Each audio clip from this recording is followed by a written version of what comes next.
Mohammad Abdur Rashid, score board operator, Bangladesh cricket board.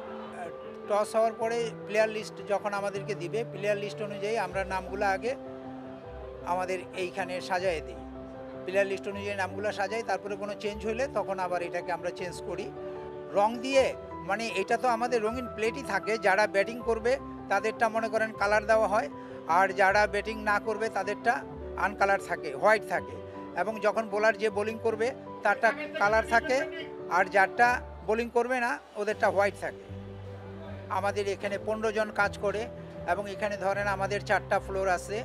সর্বোচ্চ উপরে মনে করেন টোটাল আছে, বোলার আছে, বোলিং আছে, বোলিং কত ওভার আছে, তারপরে বোলার এক সাইডে আছে, বোলার এক সাইডে আছে ব্যাটসম্যান, এবং ব্যাটসম্যানের ওখানে আমাদের ওই উপরের ফ্লোরে 4 জন, এবং প্রতিটা ফ্লোরে 4 জন করে থাকে।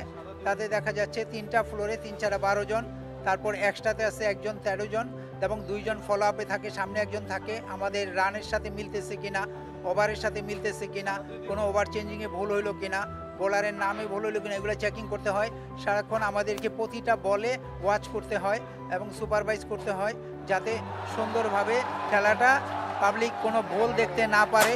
সেই জন্য আমরা সেইভাবে এটা আমরা উপস্থাপন করে থাকি, এবং এটা অবজার্ভ করে থাকি এবং ফলো আপ করে থাকি আমরা, যাতে কোনো রকম ভুল না হয়।